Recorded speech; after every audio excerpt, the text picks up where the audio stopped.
It's beginning to lift the veils. The mirrors in front of me were beginning to get cleaner and cleaner.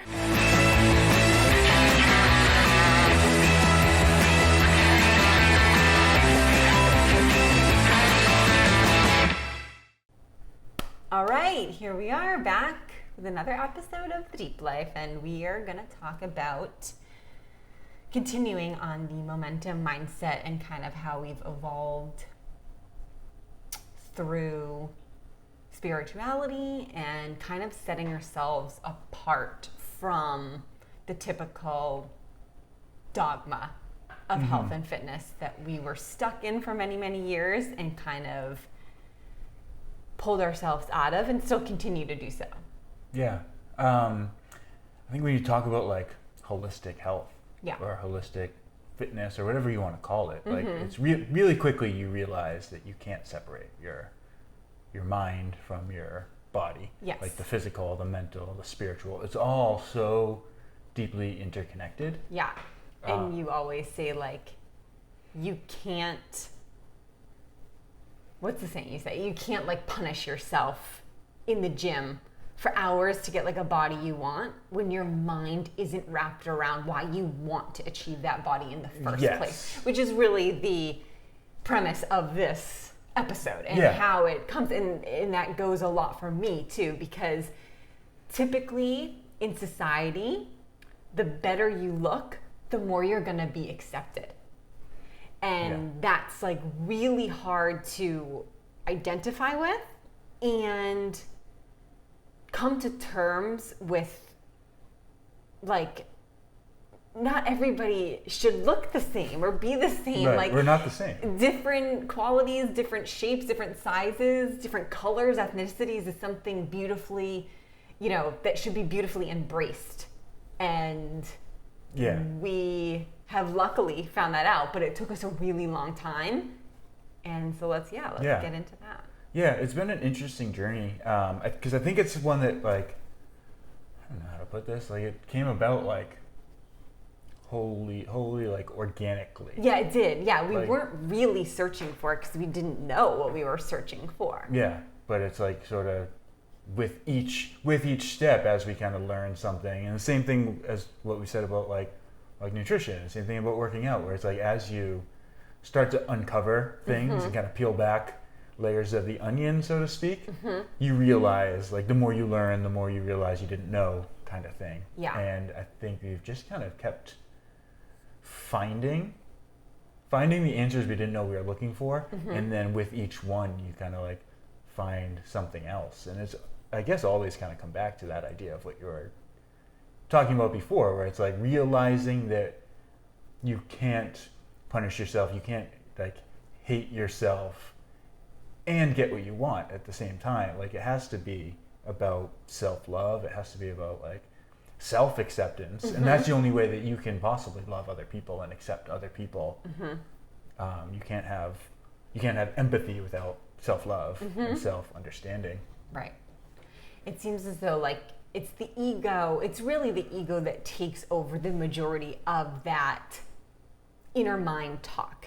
And that's really what is so significant for a lot of people, because it's really hard to calm or silence or keep that voice quiet until you're understanding what it's trying to say and convey. Because the ego, as it does have a kind of bad connotation. Like, you develop this ego over the years that you live your life, and it's all about like the agreements and how society is and how society works, and then you're trying to emulate what other people are doing, whether it's body images or success or certain jobs or lifestyles and things like that. And we're not taught to go our separate ways, meaning be different from other people. It's kind of ingrained in us, okay, you need to do this, this, and this, and that's kind of like the path of life that everybody should be on to like live happy. But it's not necessarily as easy as that. There's no right formula to it. We've all come on this earth to experience life really differently, and that's what we've found is so beautiful and should be embraced. Yeah. I think, the fitting in is a survival mechanism. Yeah. It's in like, I don't know if you say like evolutionarily, there was a time when if you didn't fit in, yes, you were left behind. Yeah, or killed. Yeah. And this goes back to like thousands of years, so if we're talking when there like were tribes. hunter-gatherer tribes. Yes. And if you don't fit in, if you don't share, if you weren't strong enough, if you weren't capable, then you were ostracized. You were left on your own, and we're not necessarily equipped to live on our own. Like you're fighting bears and lions and whatnot. People thrive in groups. Yeah. So community is so interwoven into who we are. Mm-hmm. But it's not like now we're at a point in society where you can survive on your own. You don't need to be accepted into the group to stay alive in the like immediate. Mm-hmm. But we still have, like, those patterns are running. Mm-hmm. And I think then like those programs are running behind the scenes. So there is definitely an aspect of like needing to recognize the programs that are running and sort of what patterns you're running in your life, and if they're serving you or not. Right. And that's definitely been a huge thing for us is... Yeah. And that's really just happened over the past, I would say 5 or 6 years, definitely since we moved to LA. Because I can remember like the pivotal moment of like my mindset really shifting and looking at the world differently. And I think it happened with you too, because you had instructed me to read and look into the 4 Agreements, which is like, I would say by far now my favorite book. Yeah. And yours too. So you read it first. Yeah. So you. Okay. I would definitely say that reading the 4 Agreements was definitely like a paradigm shift for me. It was a huge moment. When did you read it? It was... Were we living in LA or was it before that? No, you didn't. I can't remember. I think that it was like when we first moved here. Earlier in the time when we moved here. Yeah, so maybe seven years ago. 7, 8 years ago. And it's been something that I've read every year since. Mm-hmm. And it's so interesting, like what I was saying before, where like things pop up, where like I didn't know I was looking for it. Mm-hmm. I read it for the first time because I knew like it was on Tom Brady's list of like the books that changed his life. So it's like that's just, it interested me. I was like, wow, this seems really intriguing, because he said that he read it changed his life, and he's read it every year since. So like that sounds pretty powerful. And then I ordered it and realized like, oh, this book's like 100 pages. Like you can read this book in 2 hours. Yes. So I read it that first time I read it, I was like, whoa, holy shit, like that, it blew my mind. And it like completely changed the way I see the world. Mm-hmm.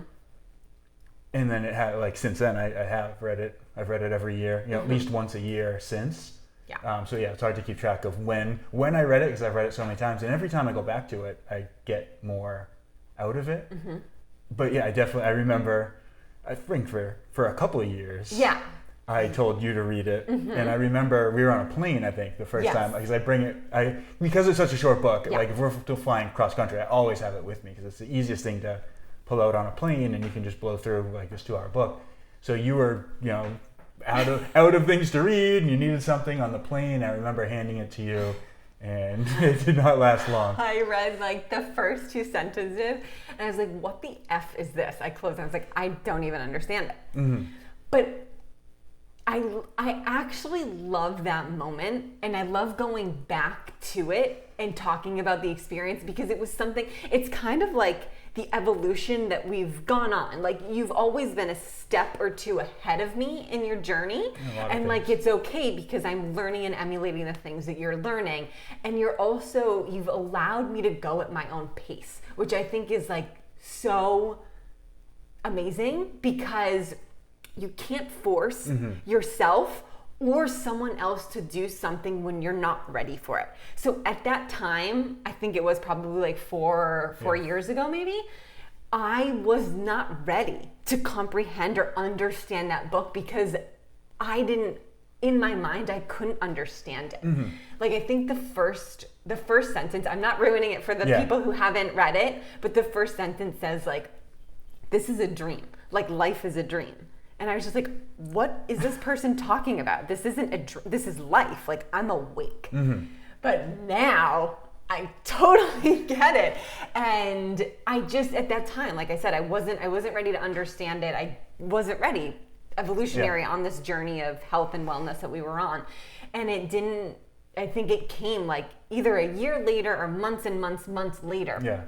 After I had continued the journey that we were on, improving every day and becoming better and better, it's beginning to lift the veils. The mirrors in front of me were beginning to get cleaner and cleaner, and my like knowledge, my sight of what the world was or is was changing. And then I was able to recognize that, okay, wait a minute, there's something to this dream aspect, and I want to dive deeper into this book. And I read it in one day too, one sitting. I remember I was at an open house, I brought it with me, and thank God it wasn't a busy open house because I read it within, like 3 hours. And it blew my mind, and I could correlate all of the agreements into my life and how I perceived things and how I was basically looking for external validation that I was not really ever getting from the people in the world around me. But you don't need that for your existence to live. Everything is within you. And it was just so profound, and it just, that I think was kind of the turning point of like looking more into spirituality and how consciousness versus being unconscious is working in and out of our favor.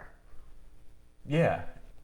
I was just thinking actually, like, I don't remember like what led to you reading I don't reading remember the book. either. I don't like, but I remember you reading it. And coming home and be like, okay, I get it now. All right, and so you were right again. And it really does. Like that book is it's such an easy read, and it's such like it's so simple. Like you're saying, like if you're ready for it. Yes, I was just gonna say it's an easy read if you're ready for it, because if you're not, it's really hard to understand and grasp the concepts that are in it, because they're so simplistic that if you're not in the right mindset, the agreements, the 4 that he talks about, Don Miguel, it's gonna go over people's heads. Yeah, it's like the simplicity of it is what makes it work, beautiful, but then also why like it's very easy to dismiss, and also like it's really throwing your life in your face kind of thing, where it's like everything you believe isn't true. Excuse Eddie there, he's just coughing up a fur ball. Again. But yeah, it's like the way you've seen the world up until now has been wrong. Yes. Everything that you think is true is just something you agreed to. Yes, yeah. And that's really, really hard because it puts a lot of responsibility on you. And I think that if you're not ready to take on the responsibility of your own life, you're going to be kind of like repulsed by the book. And then once you get to that point where you're like, okay, I'm ready to take responsibility for my own life, then it's like this just really, really simple concepts. They're the most beautiful and simplistic concepts, and that's like why I started talking about the ego, because the ego is built off of these agreements and the projections of life. But, one of the agreements is don't take things so personally. And that's like from what you read, from what you see, from what someone says to you, because your interpretation of what someone says is your own individualized interpretation of that. You do not know how the next person's going to interpret it, how the person on the left is going to interpret it, or how the person saying it is even interpreting it. You don't know what they're actually trying to say, exactly, what is causing them to say it, what they're thinking. Because it's their agreements that made that person say the certain thing, and then it's your agreement to their statement that's making your ego or your mind interpret it in a certain way. And it just blew my mind. It was like, oh my God, everything that I've ever overthought about, overanalyzed was things that, again, it just wanted to keep my ego safe and comfortable in that heightened expressive state of like anxiety and stress, because that is like something that I grew up around, and I was so it was as uncomfortable as anxiety and stress is. It's comforting to my ego because I've lived in it for 30 years. Yeah. Yes. It's the devil that you know Yes. versus the devil you don't know. Yeah. And so it just, that and like always do your best, which is another agreement. It's like, oh my God, everybody in life's just trying to do their best. Goes back to the concept of like, there is no written rule book. There is no correct trajectory. Yes, of course, there's the agreement that there's a certain way that could get you to success or happiness or the perfect family life.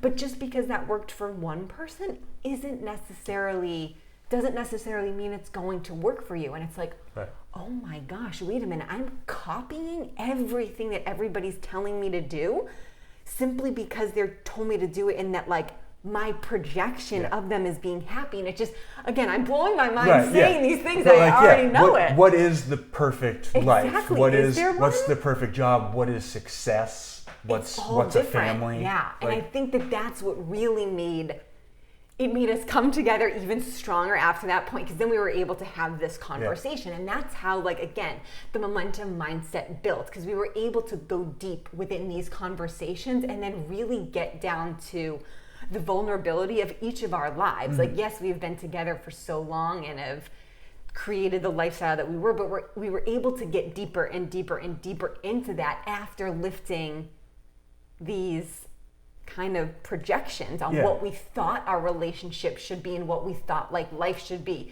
Thus the reasons why we got even more into the holistic route as opposed to the dogmatic grind of the health and fitness industry that's really not the road that was right for us. Like we veered off that path for a reason. So.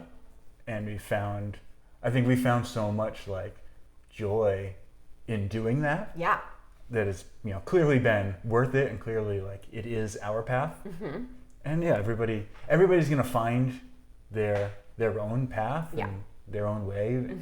And none of it's wrong. No, not at all. And it was really exciting because once we began looking more into the mind-body connection, which is so huge, it just triggered other pathways to open up that we started to explore. And that's like where the breathwork came in, that's where the meditations came in, that's where certain affirmations and like how our gratitude practice started. It was just everything that we could it was like, okay, like life is serving us things on a platter that we didn't even realize is coming our way for the purposes of our own individual evolution and then our evolution as a couple. Because I do believe that we met for a reason, that we've been together through the ups and downs of our relationships for a reason, and that this is like a true path to coaching other people, because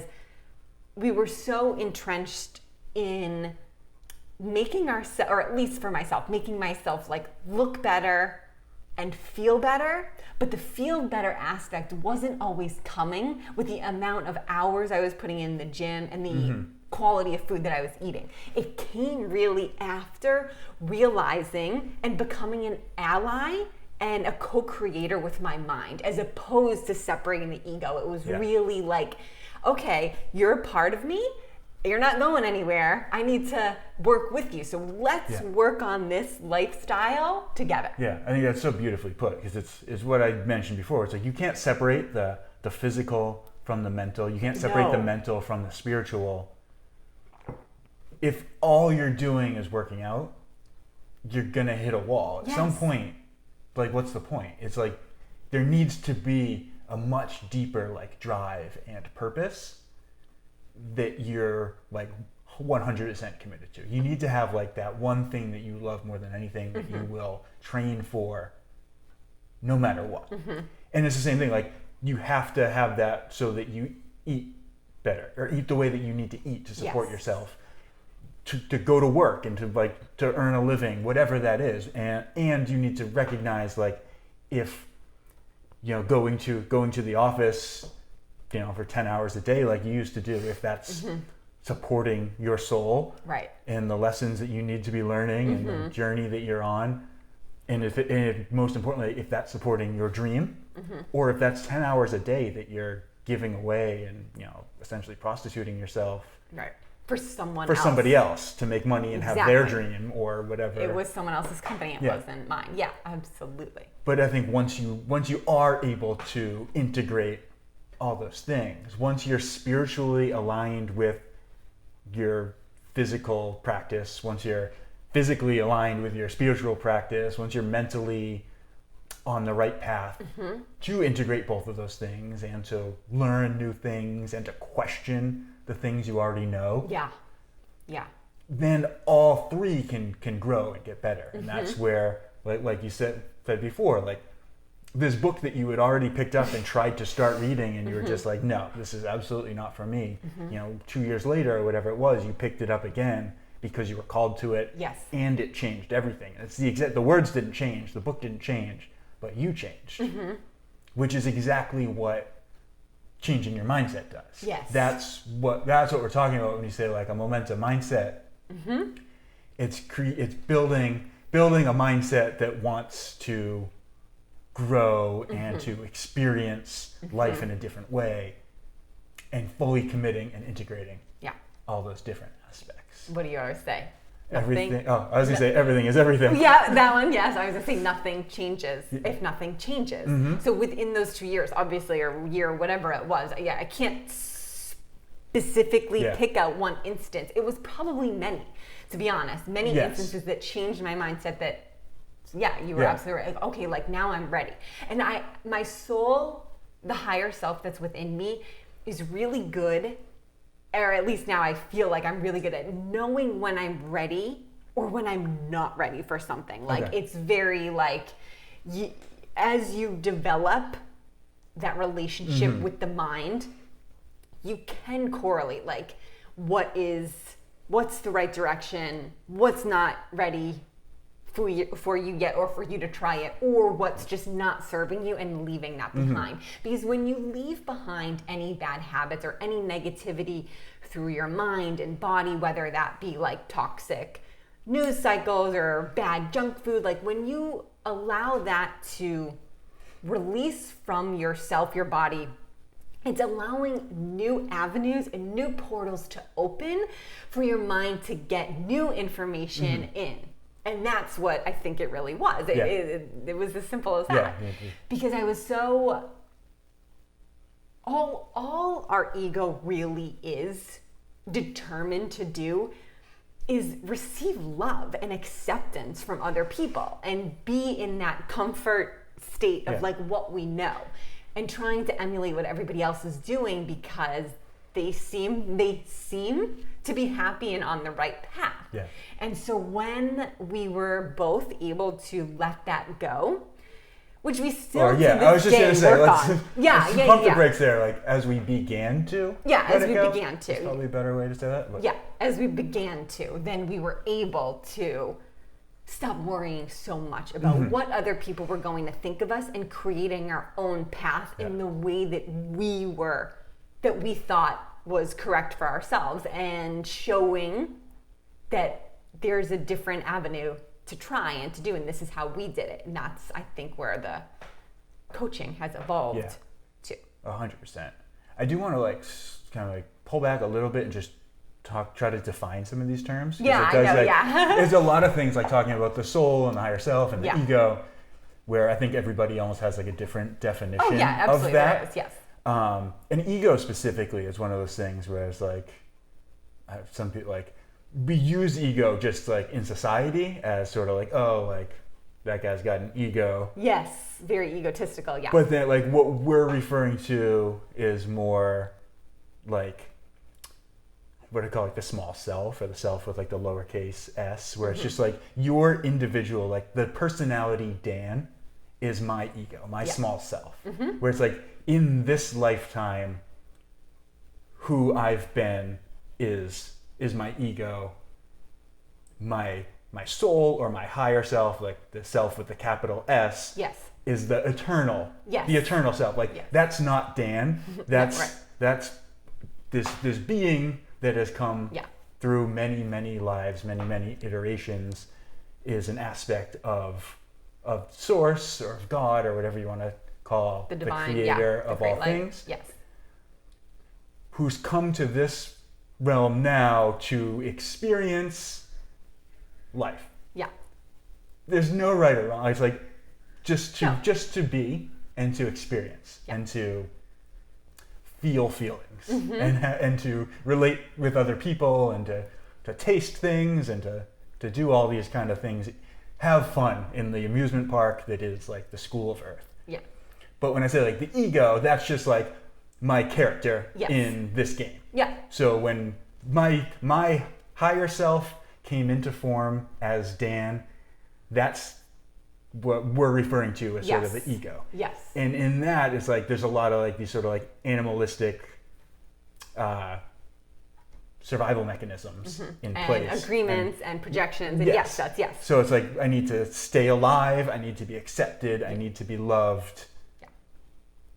But in truth, there's actually not lack. You're always loved, you are love. So just to kind of clarify, when we say ego, we don't mean like you need like this ego death and like, oh, the ego is bad. It's not bad. It's I need my ego so that I know the difference between you and I. Right. Because my soul doesn't, we're the same. Like, so it's not a bad thing when we refer to the ego, but you also need to, I think, be able to acknowledge like, oh, that's just the agreements that my ego has made. It's not who I am. Right. It's not actually even true. It's the masks that you're wearing. Yeah, my ego just believes it. It's a mask I'm wearing in this specific situation. Are there any other? I hope that didn't make it more confusing. No, I think that was But good. yeah, and are there any other terms that I think we've been throwing around? Not really. Or No. we could talk about agreements just in general sure. and what they are. Do you want to? Or do you want, okay. So when we referring to agreements, and specifically like the Four Agreements, which is a book by Don Miguel Ruiz, who's a Toltec master, I guess you would say, and teacher, like just amazing, brilliant teacher. Oh my God, yeah. If you don't know him or haven't read this book, go and get it immediately. Like you said, you can read it in a day. It's like a pocket. You can bring it anywhere. Yeah. It's like, it's fascinating. It will blow your mind. Yeah. And in this book, he describes sort of in the Toltec tradition of making agreements, everything that we've learned like since birth, like the example I just used, like Dan is an agreement. It's when I was a baby, I didn't know my name was Dan. My parents told me, oh, now you're Dan. Yeah. And then once I was able to acknowledge that, I would answer to Dan, and I accepted that agreement. But there's all other agreements just like that, like, oh, you need to get a job and make money and look good, look a certain way, cook certain food, walk a certain way, drive a certain car. Those are agreements. Yeah, all those things, and also like agreements that like you have to like this color. You have all of that. Agreements like being sad is bad and being happy, like that there's good emotions and there's bad emotion, like things that we don't really stop and question. But when you do, when you take a big look back, like emotions, for example, you can be like, oh, they're all for a reason. You should, like, if you feel sad, that's not like, oh, a bad thing. I need to hide my sadness or fix my sadness. I just need to feel my sadness and let your sadness pass. Yes. And then go back or continue with life. So kind of understanding how to like recognize that things aren't necessarily truths, that they're just agreements, and that the only things are true are things that are always true no matter what. So like my truth and your truth, like people throw around, they're like, well, this is my truth term. Like what you're really saying is like, this is my agreement. So I don't know. I feel like that's just to clarify what we're specifically referring to with some of these terms. But in general, I think this like spiritual path has been such like an integral path of our just like holistic health journey. Yeah, and I think what I was saying before is one of the biggest shifts that we had was understanding that these are agreements, and when we were able to tell ourselves like, oh, we don't necessarily need to agree to what everybody else is agreeing to. Right. Like we can do something different or do something else. And that, I think that was the most liberating thing, that it really just freed us from our own minds, our own ego. Yes, Again, that's exactly. what I meant by it. So that's kind of yeah. like the turning kind of full circle of it. And yes, of course, it's something that we work on every day, because when you're not accepted or you do something different or you're ostracized for having a different view or a different opinion, it's again a blow to your quote unquote ego, because it's all that wants is acceptance and love. So when it's not getting it, it's just unfortunately really uncomfortable. But what we've worked so hard on, and again work on every day, is getting comfortable being uncomfortable. Because we're just not all made the same. We cannot all look the same. We can't think the same. It's just not in our human design. It's beautiful to embrace our uniqueness in really different, authentic ways that can be celebrated. And I think that is really how we live our lives and try to emulate that every day. But I think that within the health industry, the fitness industry especially, like there has been that formula of grind it out, just work out more, eat less, and it wasn't working for us. And it was so dogmatic and so defeating. It's like, this isn't correct. So F that agreement. We're paving our own path. And once we began that, it was transformative. We did start, I swear to God, when I began seeing results the most is when I wrapped my head around these concepts and began to love myself for me and my uniqueness. And I'm like, to me, I don't have the perfect this and I don't have the perfect that. But now it's like, no, I am perfect. I am perfect in this sense because it's perfect for me.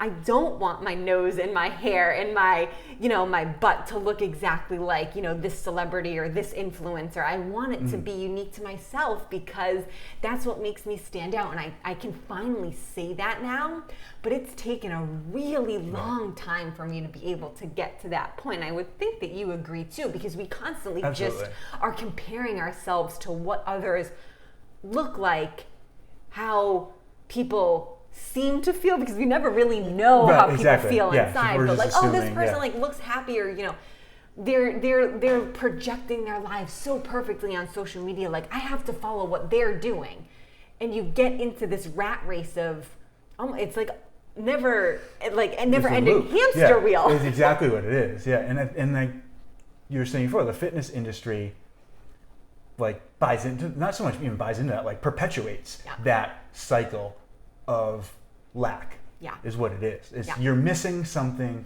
you're not good enough how you are, here's how you can fix it.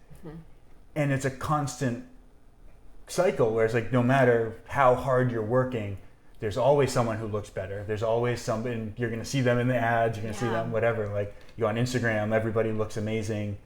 Then you get, like an ad for something, and even they look amazing.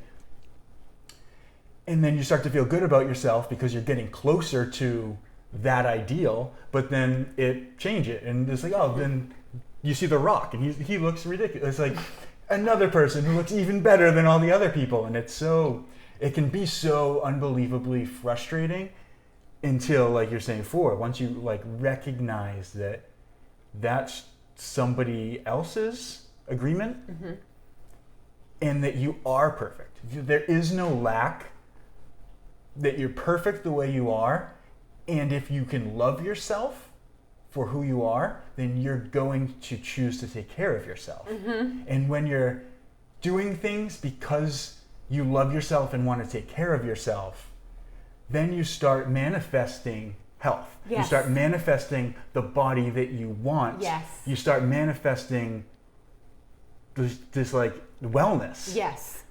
Yes. Because rather than looking at yourself and seeing what's wrong, you're looking at yourself and seeing what you love. Yes. Because everything in the mirror is love. And embracing it. Yeah. So rather than like pinching that one spot or like looking somewhere for like some fat that you can be ashamed of or hate yourself for, and then constantly obsessing over that, and all you're doing is manifesting more of it. Right. And more negativity, more body fat, more pain, more disease. Emotional weight is real. Absolutely. It's really real, and yes. Yeah. And it's absolutely, it's so real. Yeah. But it's like the slight shift in mindset changes everything, because the entire world is just your perception. Yeah, absolutely. And I think that that's so important for us to talk about, for our listeners to hear, and to really like hone in on, like, that's a part of the coaching that we do. Like, we're not machines, and we know people are not machines. We can't just tell you the exact foods to eat and the exact workouts to do. Yes, of course, you'll get results with that, but it's the mindset, this momentum mindset, that's going to propel those goals. Yeah. And basically, like, what you want to achieve it times 10, and continue that for the longevity of your life. That's really what it is. Because like we were saying, like, of course, this is the ego, and all of this talk happens every day, but it's so much better, and it gets easier and easier, and it's exciting, and that's the momentum forward. That's the steps forward. That's up the spiral staircase that we're talking about.